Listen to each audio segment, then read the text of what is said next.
Buenos días, buenas tardes a todas y todos. Iniciamos esta conferencia que está en el marco del programa online de diálogos regionales. ¿Qué podemos hacer mejor para superar las crisis? La conferencia de hoy, en el módulo temático ¿Qué necesitamos para hacerlo bien?, lleva por título Más poder y competencias para una mejor gobernanza de los territorios. Quiero explicar brevemente este título. Estamos hablando acá de poder y competencias. El poder es el objeto de la ciencia política y antes que eso, del derecho constitucional. Hoy estamos en el marco de un proceso constituyente y por lo tanto, cuando hablamos de poder, hablamos tanto del derecho constitucional como de la ciencia política. En mi caso, me voy a concentrar más en lo relativo a la ciencia política. Y cuando hablamos de competencias, hablamos de derecho administrativo o también de ciencia política vinculada a la sociología política. Estos son los ámbitos en los cuales se concentrará mi exposición. Y señala que el objetivo de este poder y estas competencias es para tener una mejor gobernanza de los territorios. Cuando hablamos de territorio, hablamos de geografía física y geografía humana. Y quiero detenerme un segundo en la palabra gobernanza. Es una palabra que se ha ido imponiendo, es una palabra nueva, que es distinto de gobierno. El gobierno hace alusión al poder, al mandar. La gobernanza hace alusión al poder, pero con el liderazgo. Y de esto vamos a hablar. Y por último, este título lleva una palabra al comienzo: más poder. Y esa palabra está aludiendo al proceso. Es decir, aquí no vamos a hablar de una descripción de lo que hay, sino que vamos a referirnos a un proceso que se abre.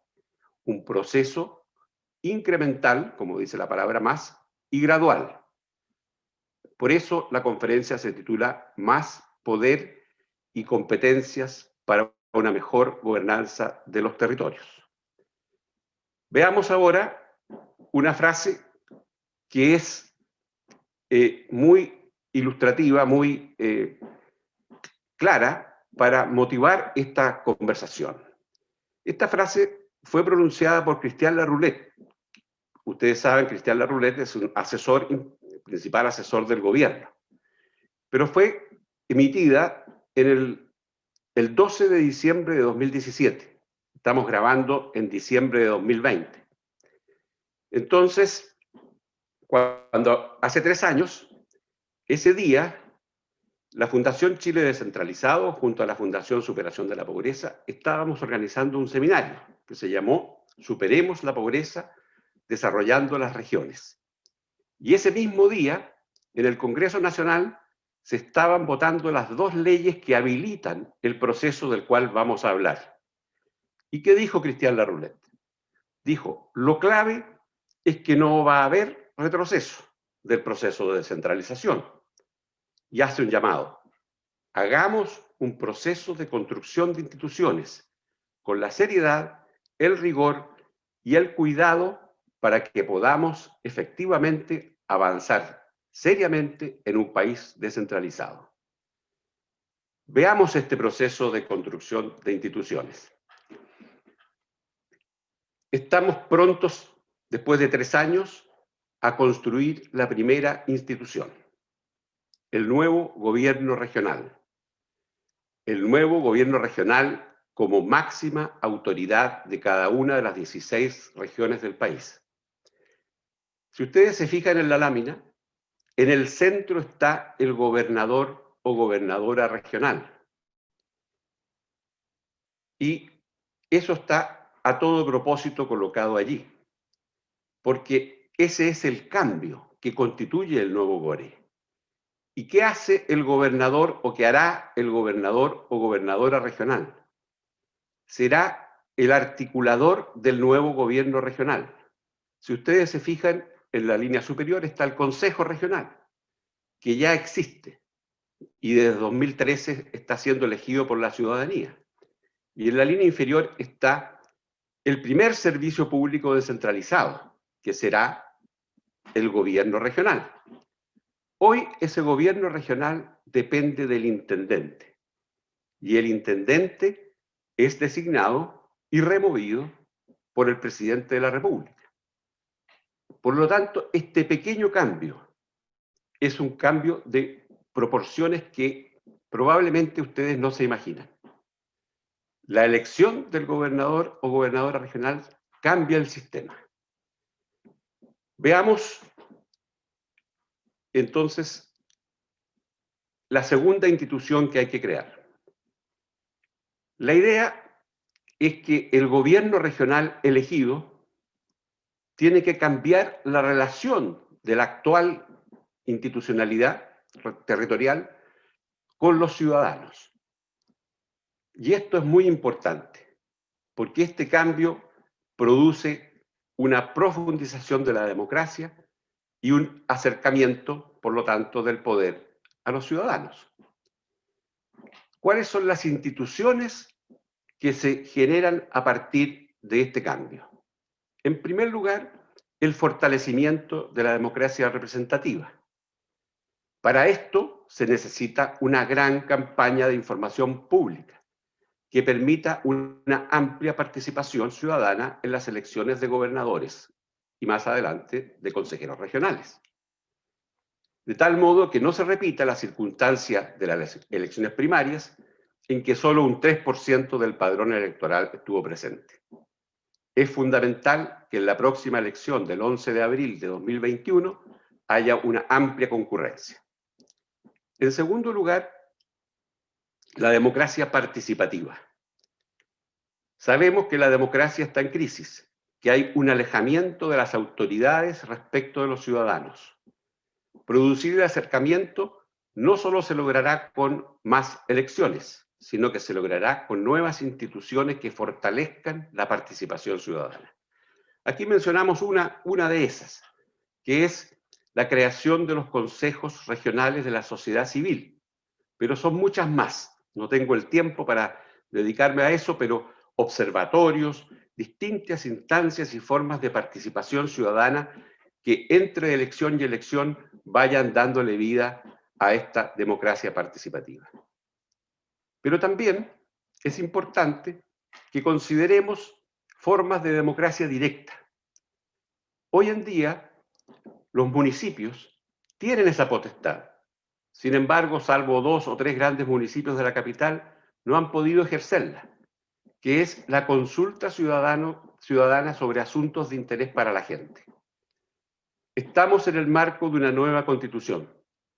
Es perfectamente posible que en ese marco profundicemos lo que hoy día está en la legislación vigente y que se establezcan formas de consulta ciudadana a nivel territorial, no solo a nivel municipal, sino que a nivel regional, y que éstas tengan el financiamiento y las formas de ocurrir. Veamos ahora el tema de las competencias.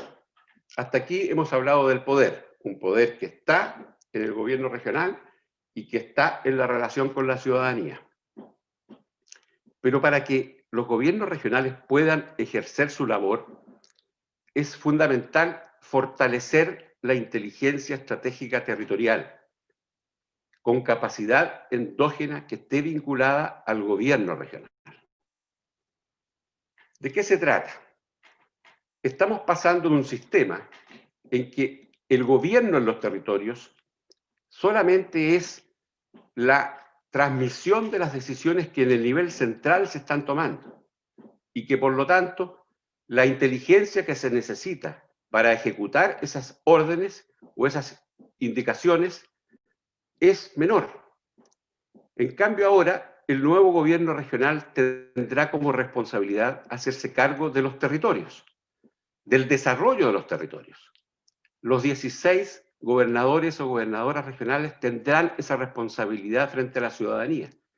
Y por lo tanto, para hacerse cargo del desarrollo, hay que potenciar esa inteligencia estratégica territorial, el cerebro del gobierno regional. Aquí hay 3 propuestas concretas que son importantes de considerar. 1. La ley 21.074 establece la creación de los comités de ciencia, tecnología e innovación para el desarrollo.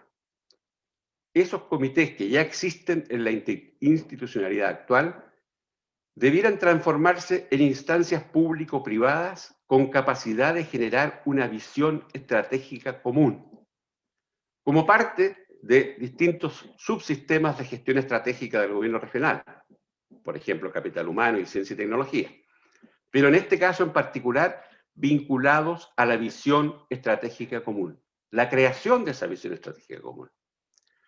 Pero no basta con tener una visión, hay que tener información, datos, estadísticas. Y para eso es fundamental crear centros de pensamiento estratégico territorial. Esta idea ya está en el informe de la Comisión Asesora Presidencial que en 2014 se entregó a la Jefatura de Estado para potenciar el desarrollo de los territorios. Bueno, estos centros son claves porque es fundamental que junto al gobierno regional, que en el gobierno regional exista ese cerebro y que por lo menos estos centros hagan las preguntas iniciales y elaboren las recomendaciones finales. Sabemos que muchas de nuestras regiones son pequeñas y que estas unidades serán de distinta naturaleza en cada región, pero es fundamental de que existan. Junto a ella, es también muy importante articular una red de instituciones públicas, universitarias, privadas, regionales, nacionales, internacionales, para potenciar las capacidades endógenas. De tal manera que a partir del comité estratégico, del centro de pensamiento estratégico y de esta red, se generen las evidencias, se formule la visión prospectiva y finalmente se cree una cultura del desarrollo territorial.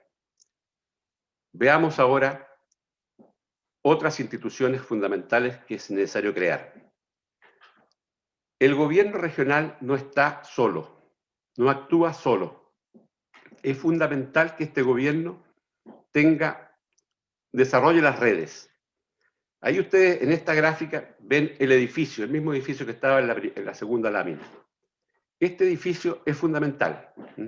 Hoy, paréntesis, está en cuestión dónde se van a instalar los gobiernos regionales. Es clave que los gobiernos regionales se instalen con la dignidad de la función que el Estado de Chile les está confiriendo. ¿Y qué red va a desarrollar este gobierno regional? Redes con el nivel nacional, con el nivel regional y con el nivel local. Con el nivel nacional es fundamental. Y en esto, el gobierno nacional tiene una tarea fundamental. No puede marginalizar ni minimizar a los gobiernos regionales. Tiene que actuar colaborativamente con ellos. Para eso existe la Comisión Interministerial de Descentralización, que hasta ahora ha funcionado un poco y de manera opaca. Es fundamental potenciar esa comisión para que interactúe con los gobernadores regionales, por separado y en asociación, de tal manera de construir juntos el desarrollo territorial colaborativo. También es importante generar redes en el nivel regional. ¿Con quién? Con los delegados presidenciales, con los CEREMIs, con los servicios públicos desconcentrados. Muchas de las tareas, sobre todo al comienzo, dependerán de la capacidad de colaboración entre gobierno regional y servicios públicos desconcentrados.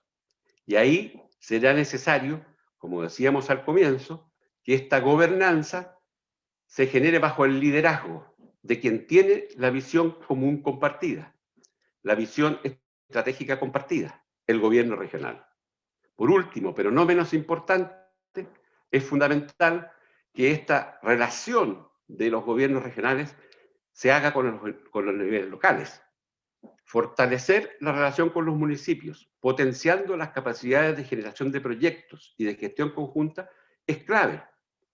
porque los municipios es donde está la ciudadanía, es donde está la gente. Y por lo tanto, es clave que el gobierno regional no actúe solo, sino que en colaboración con los municipios. Esto es en particularmente importante a nivel de aquellas regiones que constituirán áreas metropolitanas, grandes urbes que será necesario coordinar el gobierno regional como coordinador de los distintos alcaldes. Para terminar, veamos cómo operaría este sistema. Hay que desarrollar un sistema integrado de instituciones. En esta gráfica vemos esta pirámide, donde la piedra angular es el gobierno regional. Ustedes ven a un lado la participación ciudadana, ejemplificada en los consejos regionales de la sociedad civil. Al otro lado, la gobernanza multinivel, es todas las interacciones que el gobierno regional tendrá con las distintas instancias del Estado de Chile. Y en la punta de la lanza, o en la punta de la pirámide, está el pensamiento estratégico, es decir, la capacidad que tendrá el gobierno regional de liderar con sentido y con resultados efectivos la conducción de la ciudadanía, la conducción de la región. El pensamiento estratégico es clave para lograr éxito en esta tarea. De tal modo, más poder y competencias para una mejor gobernanza territorial. Los invitamos a ser parte de esta historia. Muchas gracias.